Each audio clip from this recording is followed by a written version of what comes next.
Hey, thank you so much for joining me for another episode of What If Moments for Moms. And today I have my friend Debbie Prather back with me. We're going to talk about what marriage really looks like, because I will tell you, my marriage after having kids is not what I thought it would look like. We're also going to see a new home hack from our friend Stephanie and get another mental health moment tip from Dr. Brooks Gibbs. So grab a cup of coffee or tea and take this moment just for you.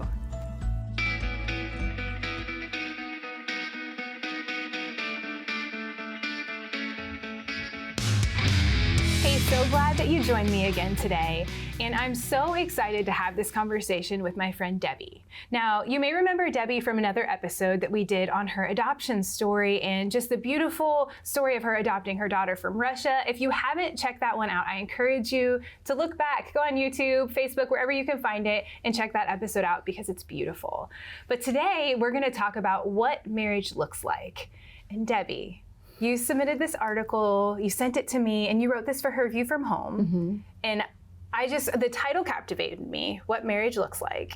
And I just remember reading the top portion, how beautiful it was. And then I got to the bottom and how chaotic it was. And I'm like, yeah, that's me. I'm in the bottom. So I was so excited that you wanted to come here and share. So thank you for being here. Yeah, thank you for having me. It's wonderful to be back with you. Yes. So just in case people haven't seen our previous episode, just tell me a little bit about you and your family so people can get to know you. My husband Craig and I have been married for 33 years. Okay. We have 2 grown sons that are married, and we have 2 daughter-in-laws. So Brett is married to Abby, Colin's married to Jennifer, and we have 2 granddaughters, Annalisa and Eleanor. They're both going to be celebrating their first birthdays this year. And our youngest daughter is going to be a sophomore in college. She's 20 and her name's Marina. That's so awesome. Yeah. So exciting. Yeah. So 30 years. Okay, we're coming up on 9. Little difference. So tell me, let's just kind of go through the article that you wrote, and it's just so beautifully written. So let's just kind of start there. I think when I wrote those words, I remember thinking, we've come so far. And so what marriage, the title of it is What Marriage Looks Like, is so different at 33 years than it is at 9 years or 15 years or 2 years. You live through so much together and go through so many things and you just are constantly changing. We're all evolving. And so that's a big part of it is a big part of writing it was for me to encourage younger moms to just hang in there and keep going and knowing sometimes you are going to go through rough seasons, but if you're both intentional about working through it and making it better, it really, the best is yet to come. I can testify to that at 33 years. That's so awesome. I just remember when I was kind of reading it, and I don't know, just it made me think back like through, when I was single and I wanted to be married so bad. I didn't get married until I was 32. And my best friend and I used to joke that we were husband hunting all the time. We would go out together because we were both older. Most of our friends were married already, having children, and I wanted to be married so badly. And just during those seasons, like thinking about what marriage would look like, and then actually getting to the point and getting married.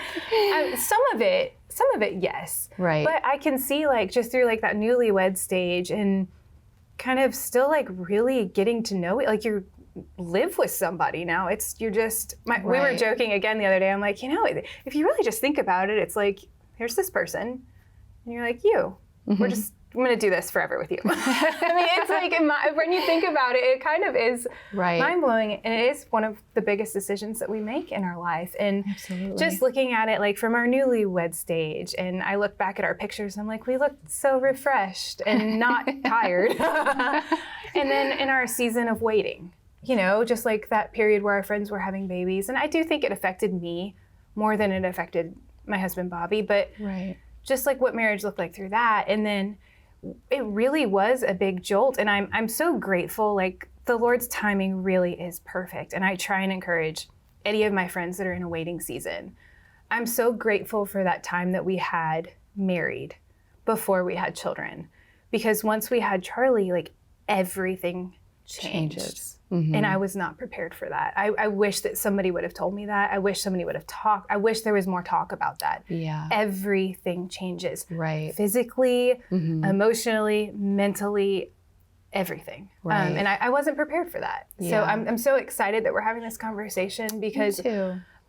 my cousin's pregnant right now. And I told her, I said, just take this time, enjoy this time. Like it's wonderful, but it's hard. It is. Right. You know? And I think just like anything, you think you're prepared, or everyone tells you what it's going to be like, and they're really trying to tell you how much it's going to change, but until you really experience it for yourself. Absolutely. I lived that this last year with my daughter-in-laws, where we've talked about that. You know, you can't really truly be prepared until it happens to you. That's true. And I know people have told us, like, you know, during premarital counseling, talk about what kind of parent you're going to be. I'm like, I have a dog. Like, I have absolutely no idea what kind of parent I'm going to be. You know, like, I really don't know. You could talk about like your upbringing and stuff like that, but there's so many things that I never thought that I would do that I feel like in the last 2.5 years, like I have bribed him with candy. Like, I mean, like I would never do that, but I for sure do that. Right. Like, I mean, We're all the expert. We're the expert parents until we have our own kids, right? Absolutely. Right. And it's so humbling too. And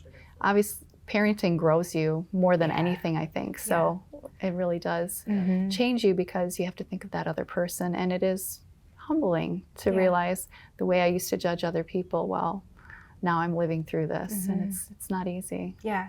And you're still in the very early stages. We are. And it's a lot to go. It is. And he's not a great sleeper, so I'm up a lot. So I am tired a lot. And, you know, I was shared with you before we came here this morning, like it was 5, and I did laundry and changed him because we're potty training. It's not going great.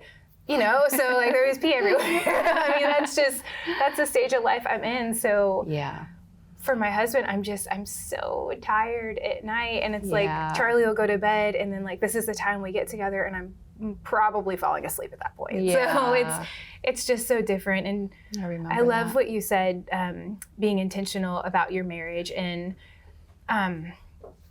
dating and all of that kind of stuff. And that's something hard for me, because like I want to go on date nights with Bobby, but I miss leaving Charlie. It's so hard for me to leave him, and I miss him when I'm gone, but just those intentional things. Right. Yeah, I found that too when we had our first son. It really shocked me how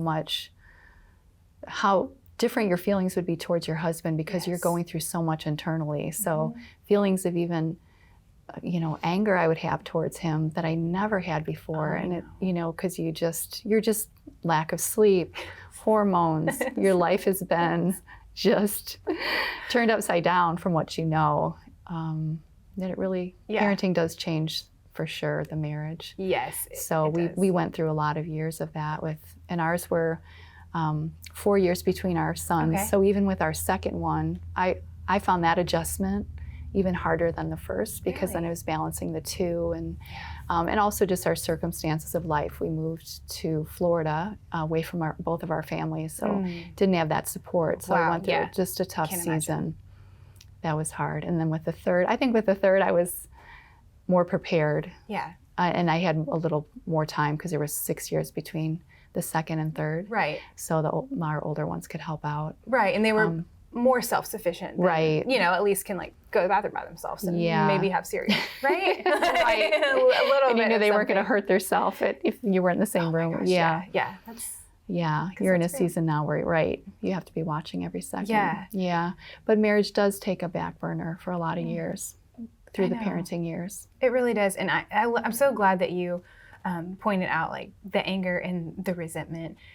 I remember a couple weeks ago, Charlie was upstairs with Bobby, and I was cleaning the dishes, and I heard something slam. And then I heard Charlie screaming and crying, and I'm like, the water's running. I've run up the stairs like a psycho person, like a crazy person. And I was ready to blame my husband for it, because of course, like, why weren't you there? Why didn't you watch him? This is your fault. Like, I was so internally angry. Yeah. And it really was that was a really big defining moment for me, because I realized at that point, I'm like, okay, wait a minute. Like, this is not who I am. I'm not an angry person. He actually wasn't even by Charlie when that happened. It wasn't his fault. Yeah. But that's something I wasn't prepared for either. So I'm really glad that you brought that up. Those feelings. And I'd like to talk about that some more. We have to take a break really quick though. We're gonna jump in here and we're gonna see what really fun home hacks Stephanie has for us. So watch her segment, check it out, take some tips. I know she's gonna share some with you, and we'll be right back to talk more about what marriage looks like.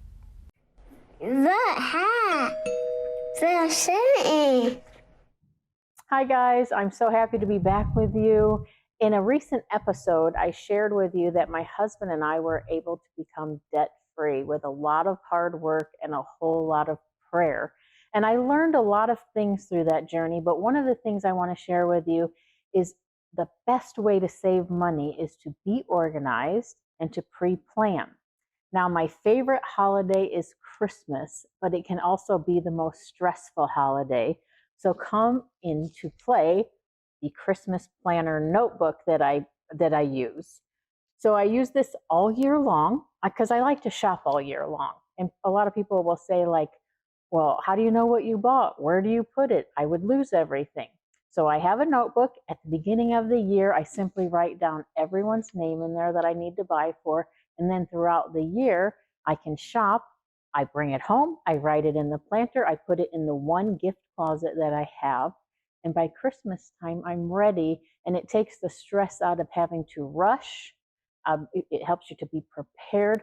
Plus, it helps you to get very personal gifts, which I have an example. A couple of years ago, I went to the Strawberry Festival in March, and I found this beautiful wooden Bradley. And my son drove a Bradley in the Army, and I thought it would be a great gift. And then I found out I could get his Army emblem engraved on the Bradley. It was a super special personal gift that I was able to get taken care of in March. So you can do that throughout the year. You can write in here everyone that you want to send Christmas cards to. You can plan holiday meals and have them all written down. If you see a recipe that you love, you can write it down in here so that you don't forget about it. And listen, something to save money, to spread, well, not really save, but spread money throughout the year. Once a month, buy a gift card from your local grocery store that you know you're going to shop at Christmas time for holiday meals. And by Christmas time, you have $300 to $400 in gift cards to spend on food. So you don't have to spend all that money all at once. You spread it out through the year. You can put an envelope right in your little planner here, put it in the envelope. Because let me tell you, when we were broke, having a savings account was not something we could do. And putting even $25 a month in it just wasn't possible. But for some reason, if I bought gift cards, it seemed possible. So I just wanted to share this with you. I got a wonderful note from a viewer one time because I shared this on a show that I did called Homekeepers. And they told me that she made a whole bunch of them for her friends and for her sisters and her daughters. And she put all kinds of Christmas ideas in them for them and gave it to them as gifts in October so that they could plan and be ready for Christmas. I thought that was a wonderful idea. Now, I do have a Facebook page. If you want to go to it, it's Stephanie's Fan Club. I share all kinds of ideas on there. And the fan club is tongue-in-cheek. We say my mom is the president of my fan club, so it's funny. And also, I have an email. You can email me right here if you have any questions about the Christmas notebook or about anything, really. I'm happy to answer your questions. I'm so happy to be with you guys, and I'll see you next time. The hat. The city. We want to connect with you. Make sure to visit our website, momentsformoms.tv, for the latest episodes of the show, guest information, resources, and so much more. Visit momentsformoms.tv today. Welcome back. We are continuing our conversation with my friend Debbie Prather, and we're talking about what marriage looks like. So we left off in my cruddy moment, right? Where I realized, okay, this is not what I want my marriage to look like. Right. So what are some tips, like what's some points that you can give us? How do we get out of this? I think, unfortunately, it's those hard moments that really can make changes. Yeah. Because you get to the point of saying, I don't want this to happen again. I don't want to be in this pattern. So it's really a matter of being intentional. And I think as women, especially, we can be the leaders of that in our marriage. You know, Proverbs 14:1 says, a wise woman builds her home, a foolish woman tears it down with her own hands. and we can tear down. We set the stage for the tone of our home, the mood, whether we're graceful or forgiving or not. Like you said, that those moments do come up, especially when you might not be agreeing with something as far as how to raise the kids or how much, to allow them screen time or food. I mean, there's just endless things. We tried to always have those conversations out of earshot of the kids. They rarely saw us fighting or disagreeing. They did, of course, we're human. They did sometimes, but mostly so that they knew we were always a united front. Right, on a team. Even if we weren't agreeing at the time. Yes, absolutely. But like I mentioned to you earlier, we went to a marriage retreat called Weekend to Remember through Family Life. And that was a big turning point for us because we came up with a plan instead of just doing the same things over and over and not getting anywhere. Of just being together, united, intentional about this is how we're going to handle it when we're upset. This is, I'm going to listen to you, you're going to listen to me. Those things that, you don't go into a marriage having those tools. It's just trial and error. So and normally at the start of the marriage, it's a lot of fun. Right. Like it's 7:00, let's go eat dinner somewhere. But that's not even a thought in my mind right now because we can't. Like that's normally when we're trying to get him to at least calm down to go to sleep. So just all of those different things. And I think the being intentional part, and you pointed out like the grace and that in that moment for me where I just like kind of lost myself, I realized that I'm emptying out my grace basically to like everybody else except for my husband. He got no grace at all. Where before he probably is like, what happened to this person? Because that's just not like, people would always joke with me and tell me, you have such a mercy gift, you have a mercy gift. And I'm like, I absolutely do not. I'm not sure what happened to it, but it is gone. Maybe it's like lack of sleep or you're just, well, parenting does change you. It does. And like you said, emotionally and physically, and the way that I like look at myself and it changes everything about you. And so I am often sleepy, and when I'm sleepy, I'm not very full of grace and just like the thoughts, like being intentional. I love that. That was the biggest epiphany for me was I give my children so much grace constantly and, forgive them immediately for things, but I wasn't doing that for my husband. And that really changed. That really turned a corner for us where I changed my behavior. And I thought to myself, how do I want my sons' wives to treat them? Wow, Isn't that a way to look at it? Because our husbands were little boys once too. They were their mom's sons. And wouldn't we want our sons' wives to give them grace and forgive them when they're not perfect, because none of us are perfect. And I just started viewing him as that little boy. I remember saying to him, I'm not your mom, but I can treat you in that way. I can, baby him sometimes when he needs it, or just be more tender and forgiving. But we're all guilty of that with our safe place. Our husbands are our safe place. They're our strength. So they get the worst of us sometimes, unfortunately, but it's not fair to do that all the time. It's so not fair. No, not at all. And I that's a great way to look at it. How would I want Charlie's wife, who better be perfect? I'm kidding. But like, how would I want her to treat him? And he does so much for our family. And it wasn't like that moment of just like kind of stepping back and like I'm not perfect either. And I for sure am not being perfect in those moments. And he is continually showing up and trying and forgiving me and just kind of like washing it, like, and I'm so grateful for that, but he shouldn't have to do that consistently. And so I was so happy that we were able to kind of like get to that moment together. And as hard of a moment it was when I ran upstairs freaking out, it did. And like you said, in those hard moments, like God can really use those to, if we'll allow him. I could have just kept going on my rage. Doing the same thing. But I did allow him. Like, I really feel like he grabbed my heart at that moment. Like in your adoption story, how you felt like he like hit you over the head with a newspaper. That's how I felt that night. Like, he's like, okay, this is not who you are. You are not a rage-filled, graceless, angry person. And that is who I was acting like. And it took Bobby about 2 seconds to forgive me. Mm. You know, like Right. he did understand and acknowledged the fact that like I do a lot, just him like acknowledging like you feeling, because sometimes I think as a mom and in the marriage, like you feel very unseen. Like I'm doing all of these things, like working full time, taking care of the baby, making sure we're all fed, packing lunches, making breakfast, making dinner, like so many things that there's never really a moment for you. And for the first time, I think since we had Charlie, he acknowledged that he saw that, and it changed so much for me too. Right. I just felt like, oh, he does He see sees it. it. He sees it Yeah. and he appreciates it. Where before it was like, just like in the grind, and I'm just doing that. And you know, you can easily almost become roommates. Like it's like tag team. Okay, Bobby's home, I'm gonna go shower. You got Charlie. You know, you can become roommates because you're just kind of tag team parenting in that moment. Yeah. So I think we're both very blessed with the husbands that we have Yeah. that are so rock solid and forgiving in our moments that aren't so graceful. yes, So absolutely. for women that maybe aren't as fortunate or feel like they're in a different situation, I would say we can, as women, they can be the leaders to teach their husbands and pray. Prayer is such a huge part of making those changes in your marriage. Absolutely. And God giving you the wisdom.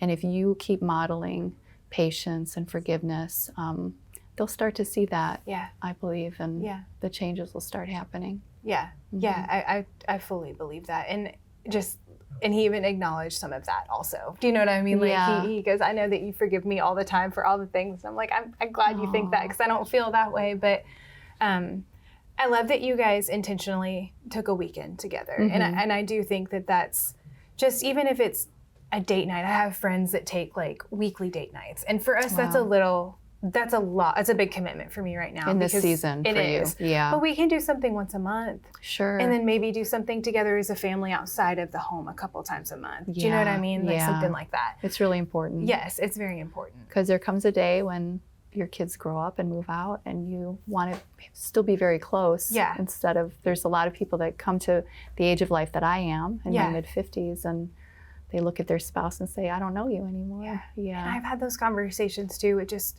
even coworkers and stuff like that now they're empty nesters, and it's like, this is totally different now. Right. You know, now what does this look like? So Yeah. I do think that investing now, you know, Really and pays off. Yeah, absolutely. And we are a team, like you said, and I want Charlie to view us as a team Right. together, Yeah. and not think like, oh, I'm going to go to mom for this, and I'm going to go to dad for Yeah. this, because I can kind of already Hear see you. that happening, because I am definitely more of the pushover. Bobby's not going to let him get away with stuff, and I'm like, it's fine, he didn't mean it. So yes, I love that. You don't want to give them that power.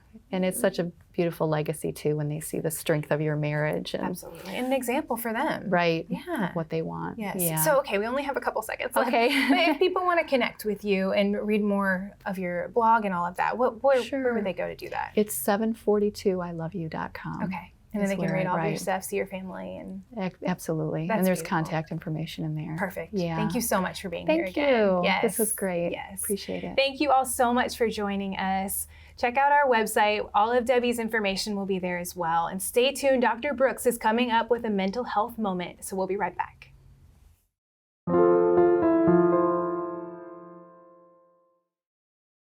For the Christian Television Network, welcome back to your Mental Health Moment. I'm Dr. Brooks Gibbs. Today we're discussing a subject that holds a profound capacity for healing, and that's forgiveness. Ephesians chapter 4, verse 32 is such a wonderful passage of Scripture, and it's convicting. It says, "Be kind and compassionate to one another, forgiving each other, just as in Christ God forgave you." This verse is a vivid reminder that forgiveness is a divine command. Yet it's not just about others, it's equally about us. It's about releasing ourselves from the shackles of resentment and bitterness. When we forgive, we create room for peace, love, and healing in our hearts. We unburden ourselves from past hurts and free our minds from future blessings. Remember, forgiveness is a therapeutic gift that God invented, and it's a gift to give yourself, a decision to release the hurt and to move forward in freedom. It's up to you. For the Christian Television Network, I'm Dr. Brooks Gibbs. What If? Moments for Moms is more than just a show. It is a community of moms encouraging each other on this incredible journey we have been called to. Join our private Facebook group to share your mom moments, questions, small victories, and connect with other moms as we all come together in this ministry called motherhood. We can't wait to see you there. Friends, welcome to another middle of the night mom moment. It's what I'm officially calling these because this is when Charlie's sleeping and I have a moment. And I'm just so encouraged by Debbie's message today and just our conversation that we had and how transparent she is about her marriage. And I want to encourage you all because I know that Bobby and Charlie's only 2.5. So I know that so many of you are way farther in this parenting journey than we are.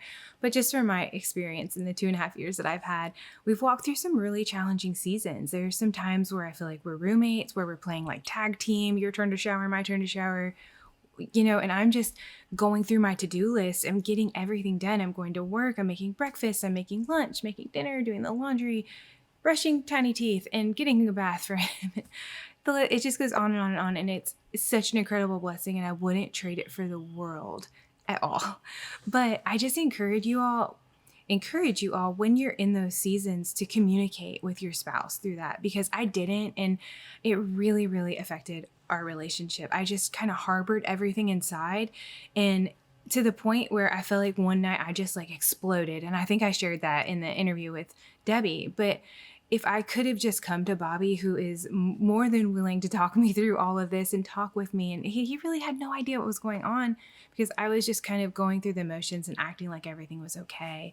So if you kind of find yourself like me in the bottom portion of the blog, What Marriage Looks Like, that Debbie wrote, I just encourage you all to take a moment, let your little one go to a grandparent's house, a babysitter's house, go on a date, sit down, go on a picnic, go outside. It doesn't even have to cost anything, and talk to your spouse and communicate how you're really feeling. And I wish so badly that I would have done that before we kind of got to the point where I feel like I just lost it and became a crazy person. So, but even in that moment, I'm so grateful for my husband, because I did just kind of lose it, and like everything I was holding down just kind of exploded. And once I just opened up and shared with him how I was feeling, like everything wasn't fine, but everything started to get better from then on. And I really learned a hard lesson through that is to, don't stuff stuff down, communicate, because these seasons are highs and lows and hard, and we're all learning, and we're just doing the best that we can, and remembering that your spouse is doing the best that they can also. And something that somebody told me years ago when we first got married is always assume the best. And I really try my hardest to stick to that. So I hope this is encouraging to you all. I would love to talk with you all, pray with you all. If you're going through something that you want to share, you can always email me, message me on Facebook, whatever. But I hope you all get some rest tonight. And I'm hoping that my tiny little guy stays asleep so I can do the same. Bye. See you next time.